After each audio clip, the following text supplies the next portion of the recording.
Assalamualaikum warahmatullahi wabarakatuh. Saudara mahasiswa, pada kesempatan ini Bapak akan menyampaikan materi pokok bahasan yang ke-8, yaitu mengenai yurisdiksi negara. Nah, dalam membahas yurisdiksi negara, kita akan membahas juga hubungan antara kedaulatan negara dengan yurisdiksi negara. Apa itu kedaulatan? Menurut Jingbodan, kedaulatan adalah kekuasaan tertinggi dari suatu negara yang tidak dibatasi oleh hukum. Namun demikian, yang namanya kedaulatan itu bukan tidak ada batasnya, melainkan tetap dibatasi. Pertama adalah batas teritorial negara lain. Yang kedua adalah konstitusi dari negara yang bersangkutan. Nah, kedaulatan suatu negara itu hanya berlaku terhadap segala sesuatu yang berada di dalam batas-batas teritorialnya. Nah, apabila sudah berhadapan dengan batas wilayah negara lain, maka kedaulatan negara tersebut akan berhenti. Kedaulatan juga dapat diartikan bahwa negara itu bebas dari kekuasaan negara lainnya. Saudara, bicara tentang kedaulatan, maka kedaulatan ini memiliki 3 aspek. Pertama adalah aspek internal kedaulatan.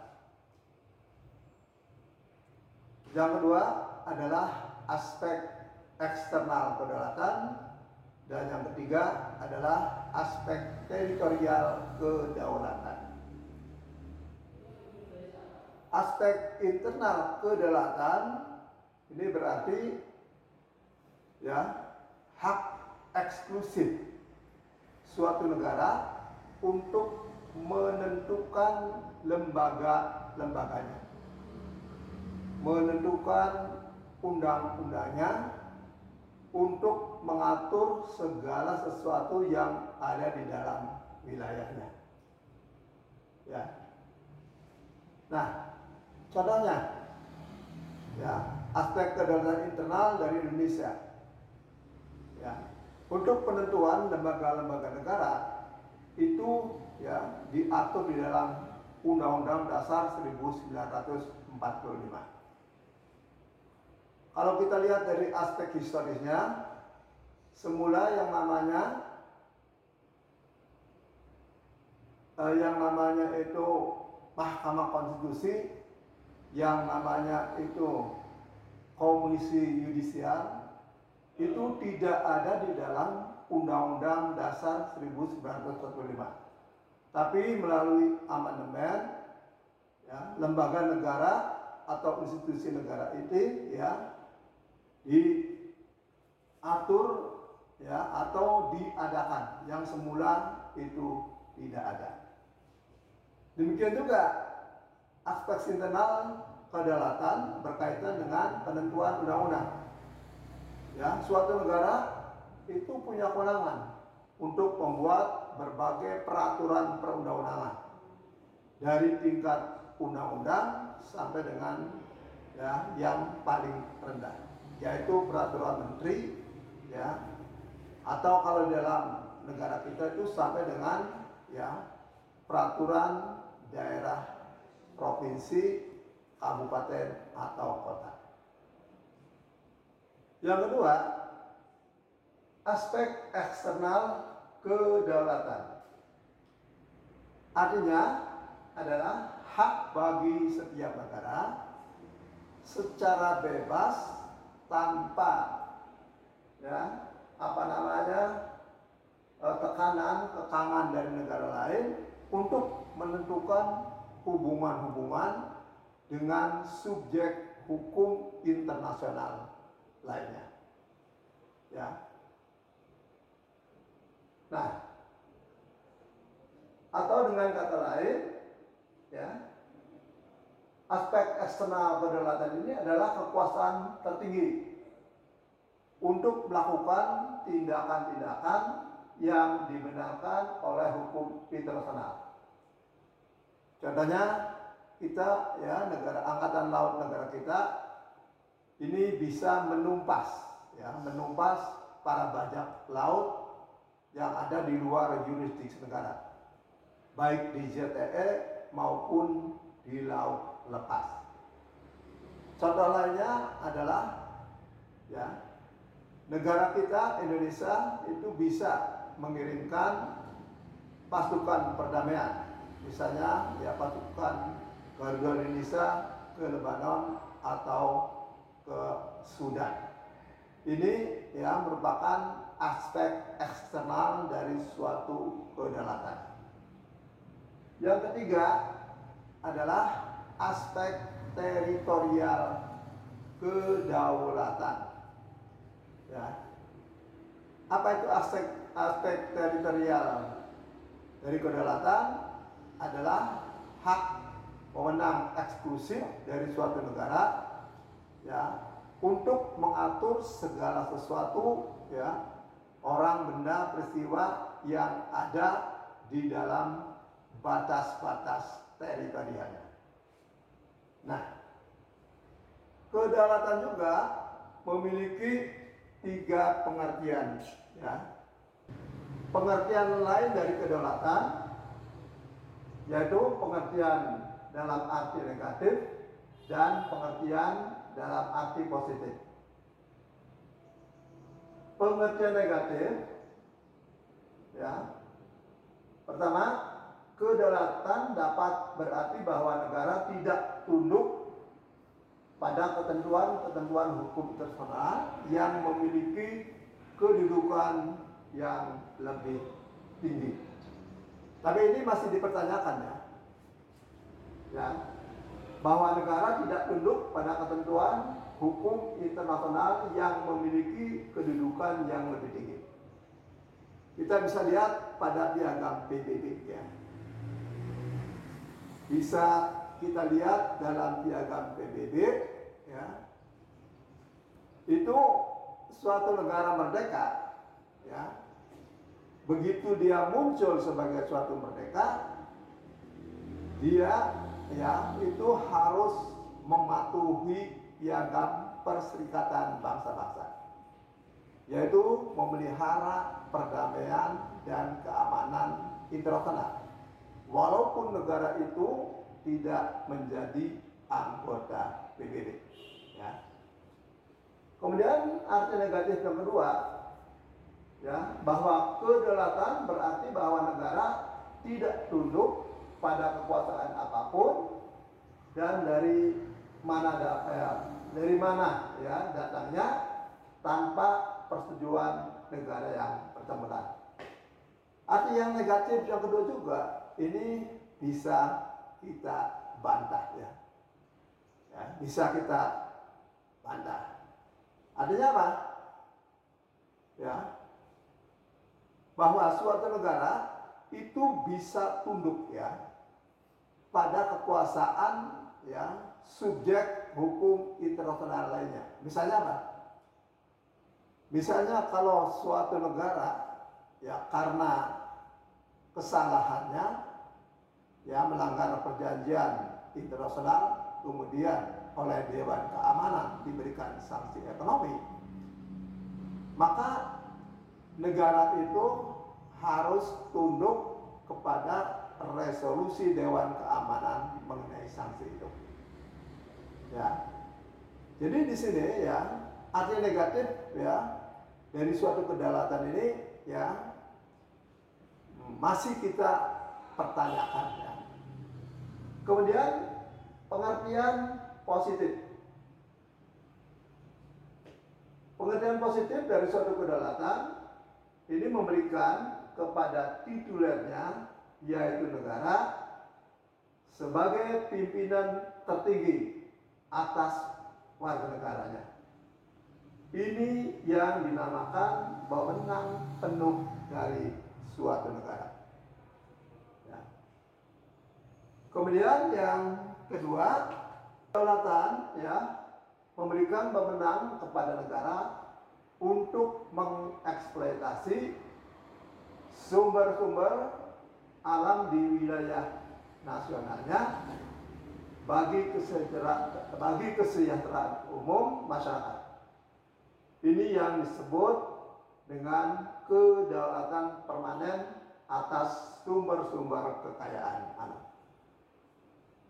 Saudara, ya, suatu negara yang berdaulat, maka kedaulatannya itu diwujudkan atau dimanifestasikan dalam bentuk yurisdiksi.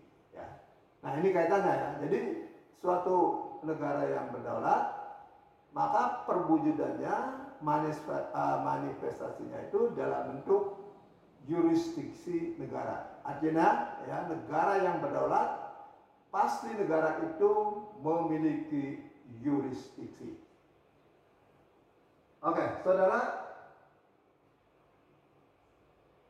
apa itu yurisdiksi? Ya, yurisdiksi itu adalah hak atau wewenang eksklusif, ya, hak atau wewenang eksklusif dari suatu negara untuk ya mengatur, untuk membuat aturan dan untuk ya menegakkan aturan terhadap siapa?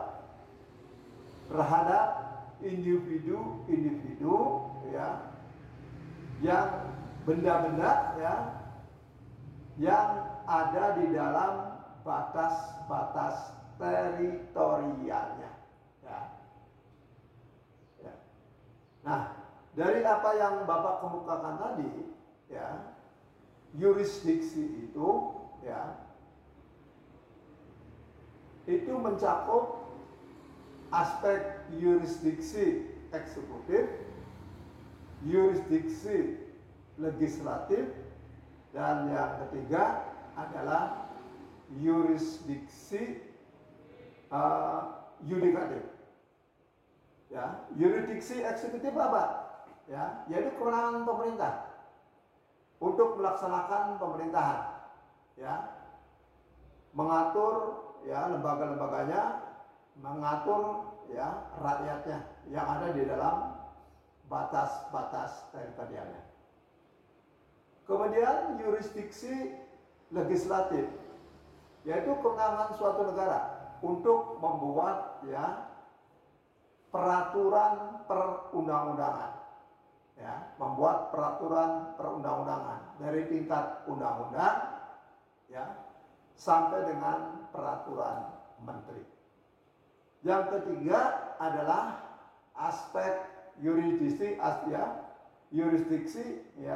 yudikatif ya, yaitu kewenangan suatu negara untuk mengadili ya pelaku-pelaku ya pelanggaran peraturan perundang-undangan ya yang ada di dalam batas-batas teritorialnya. Ya. Jadi yurisdiksi ini memiliki 3 aspek ya. Jadi aspek tadi ya eksekutif, aspek legislatif, dan aspek ya yudikatif. Nah, berbicara tentang yurisdiksi ini ya, ini dalam referensi ini sangat banyak sekali ya.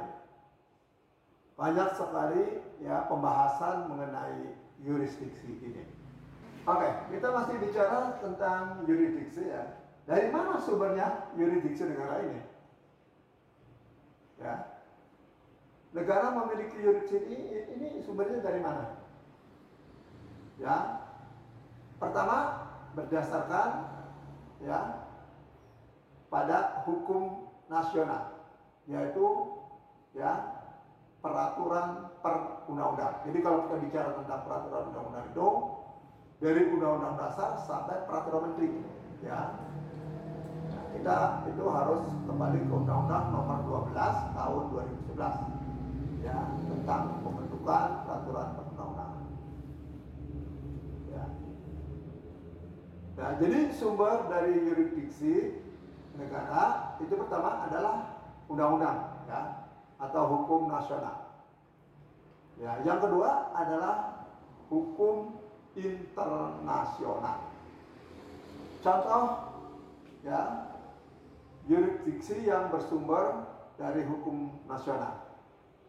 Misalnya kewenangan, ya, kepolisian menangkap para pelaku tindak pidana, ya, baik yang diatur dalam KUHP maupun yang diatur di dalam, ya, misalnya undang-undang, ya, pemberantasan korupsi, ya, atau undang-undang tentang, ya, pemberantasan tindak pidana, ya, lainnya, ya.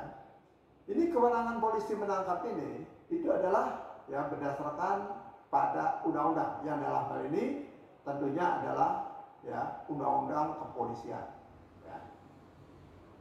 Kemudian yang kedua, ya, sumbernya adalah hukum internasional, ya. Sumbernya hukum internasional. Misalnya apa? Seperti Bapak katakan tadi, ya, bahwa suatu negara itu punya kewenangan, ya, untuk menangkapi termasuk memproses peradilan terhadap, ya, orang-orang yang melakukan, ya, kejahatan pembajakan di laut, ya. Ya, misalnya ada sekelompok orang, ya, di luar yurisdiksi negara melakukan, ya, pembajakan, motifnya ekonomi, ya, minta tebusan segala, ya, dan lain-lain. Kemudian, ya, angkatan laut kita memergoki mereka. Maka, ya, angkatan laut kita ini bisa menangkap mereka, ya, menangkap mereka, kemudian menyidik mereka dan menyerahkannya, ya, kepada penuntut umum untuk, ya, diadili di Indonesia. Nah, kewenangan angkatan laut yang menangkapi mereka itu dasarnya adalah hukum internasional, ya, yaitu Konvensi Hukum Laut 1982. Ya, pasal 101, ya, sampai seterusnya, ya. Itu kewenangan yang diberikan karena di situ ditegaskan bahwa setiap negara yang menjadi anggota Konvensi Hukum Laut 1982 itu punya kewenangan untuk menangkapi para bajak laut, ya. Nah, saudara, kita teruskan mengenai, ya, jenis-jenis yurisdiksi. Menurut Lord Macmillan, ya, bahwa ciri suatu negara yang berdaulat, negara itu, ya, memiliki yurisdiksi, ya, memiliki yurisdiksi atas orang, benda, peristiwa yang ada di dalam batas-batas teritorial, ya. Nah, apa saja pembahasan mengenai yurisdiksi? Ini banyak sekali, ya. Ya. Pertama adalah yurisdiksi teritorial. Yang kedua, yurisdiksi personal. Ya. Yang ketiga, yurisdiksi menurut prinsip perlindungan. Yang keempat, yurisdiksi menurut prinsip universal. Yang kelima, yurisdiksi terhadap tindak pidana internasional. Yang keenam, yurisdiksi berkaitan dengan pesawat terbang, ya. Kemudian yurisdiksi, ya, terhadap kejahatan terorisme. Dan yang kedelapan, ya, ini yurisdiksi terhadap kejahatan transnasional ya, terorganisasi. Nah, ini sangat luas ya mengenai yurisdiksi ini. Kenapa luas? Ya, jadi meluasnya di jenis yurisdiksi ini disebabkan adanya kejahatan yang timbul pada dewasa ini. Ya, misalnya kejahatan terorisme. Ya, kemudian ya yang paling baru itu adalah yurisdiksi terhadap kejahatan transnasional terorganisasi. Oke, saudara ya, kita lanjutkan. Kita akan membahas tentang yurisdiksi teritorial. Ya, yurisdiksi teritorial. Nah, perlu kalian ketahui ya bahwa teritorial suatu negara yang berada di bawah yurisdiksinya itu selain wilayah daratan juga wilayah perairan ya. Nah, wilayah perairannya itu pertama adalah perairan pedalaman yang dalam hal ini adalah pelabuhan. Yang kedua adalah laut teritorial. Yang ketiga adanya ya untuk negara kepulauan adalah ya perairan kepulauan. Oke. Mengenai pelabuhan. Ya. Pelabuhan seperti Bapak katakan tadi, ya, ini merupakan bagian dari perairan pedalaman suatu negara. Ini jelas. Ya, ruang udara, daerah perairannya, dasar laut taruh di bawahnya, ya, itu tunduk ya pada kedaulatan suatu negara. Nah, yurisdiksi terhadap pelabuhan ini ya atau berkaitan dengan pelabuhan ini itu berkaitan dengan apa? Berkaitan dengan kapal-kapal asing yang sedang berlabuh di dalam suatu pelabuhan. Pertanyaannya itu adalah bagaimana kalau terjadi tindak pidana di dalam kapal-kapal asing yang sedang berlabuh ya di suatu pelabuhan negara asing. Ya. Jadi persoalannya bagaimana jika terjadi tindak pidana ya di dalam kapal-kapal asing yang sedang berlabuh di pelabuhan suatu negara. Tunduk kepada negara manakah peristiwa pidana ini? Prinsip umumnya ya bahwa tindak pidana ya yang terjadi di dalam kapal-kapal niaga asing yang sedang berlabuh ya di pelabuhan suatu negara itu tunduk pada yurisdiksi negara setempat. Ya, tunduk pada yurisdiksi negara setempat. Kecuali ya perbuatan-perbuatan yang dilakukan oleh awak kapal berkaitan dengan ya ekonomi kapal, artinya berkaitan dengan kesejahteraan kapal. Maka dalam hal peristiwa ya adanya keributan di dalam kapal asing berkaitan dengan tadi kesejahteraan ya awak kapal itu tunduk pada yurisdiksi negara bendera kapal. Nah, ini sudah dipraktekkan ya. Sudah dipraktekkan oleh Amerika Serikat ya dan juga oleh Inggris. Ya. Ini pernah ya terjadi awak kapal berkeluarga negara Indonesia bekerja di suatu kapal pesiar. Ya, pada suatu saat ia melakukan pelecehan ya terhadap seorang penumpang.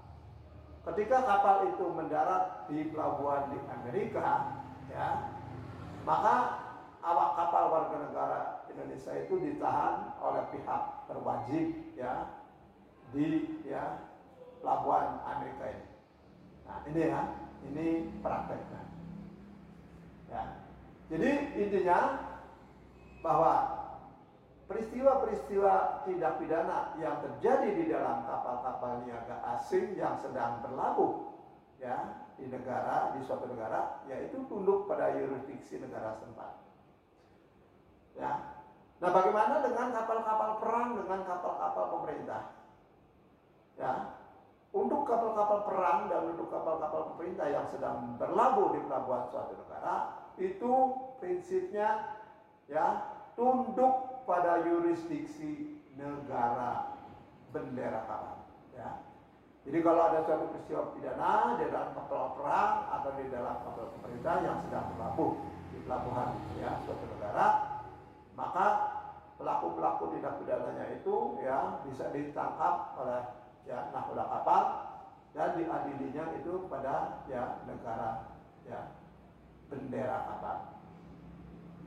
Yang kedua ya bagian teritorial ya yang tunduk pada ya suatu negara pantai itu adalah laut teritorial. Masih berkaitan dengan yurisdiksi terhadap pelaku tindak pidana di dalam kapal-kapal niaga asing yang sedang berlayar di ya laut teritorial atau di ya perairan kepulauan. Prinsip umumnya itu tidak ada suatu hak ya dari aparat negara pantai untuk menaiki kapal untuk melakukan penyidikan terhadap peristiwa-peristiwa yang terjadi di dalam kapal ya niaga asing yang sedang berlayar di laut teritorial atau di perairan kepulauan ya. Itu prinsip umumnya. Jadi artinya apa? Dengan kata lain bahwa tindak pidana yang terjadi di dalam kapal-kapal niaga asing yang sedang berlayar di laut teritorial atau di ya perairan kepulauan itu tunduk pada yurisdiksi negara bendera kapal. Kecuali ada kecualinya ya. Ya, pertama adalah akibat kejahatan itu meluas sampai negara pantai. Yang kedua, ya peristiwa-peristiwa ya pidana itu ya berkaitan dengan ketertiban ya di ketertiban ya di laut teritorial ya. Yang ketiga, apabila nakoda kapal atau pejabat diplomatik atau konsuler dari negara penjara kapal ya itu meminta bantuan kepada ya pihak berwenang negara pantai ya. Yang keempat ya yurisdiksi negara pantai itu bisa dilakukan apabila kapal-kapal itu disinyalir ya membawa atau terjadi transaksi ya obat-obatan ya narkotika dan psikotropika. Maka ya jika terjadi hal demikian ya pihak berwajib dari negara pantai bisa melakukan penangkapan, penyidikan terhadap pelaku yang ada di dalam kapal itu. Oke, saudara, kita lanjutkan. Yang kedua, ya kita akan membahas yurisdiksi personal. Nah, menurut prinsip ini, seseorang warga negara sendiri atau orang asing yang sedang memasuki atau berada ya dan melakukan aktivitas dalam suatu negara, maka ia tunduk pada yurisdiksi negara yang bersangkutan. Nah, apabila seseorang itu melakukan tindak pidana dan tertangkap ya oleh pihak berwajib ya negara tempat, maka ia akan diadili ya oleh pihak berwenang yang ada di negara itu. Ya. Akan tetapi ya Ya, apabila akan tetapi apabila negara tempat di mana tindak pidana itu dilakukan tidak melaksanakan yurisdiksinya, maka negara si pelaku di mana ia menjadi warga negara dapat melaksanakan yurisdiksi. Dengan demikian yurisdiksi personal ini didasarkan pada dua aspek, yaitu yurisdiksi teritorial, dan yang kedua adalah aspek hukum pidana atau prinsip nasionalitas dari negara di mana ia menjadi warga negara. Nah, berdasarkan pada praktek internasional, yurisdiksi terhadap individu ini dilaksanakan berdasarkan pada prinsip-prinsip sebagai berikut. Satu, prinsip nasionalitas aktif, dan yang kedua adalah prinsip nasionalitas pasif.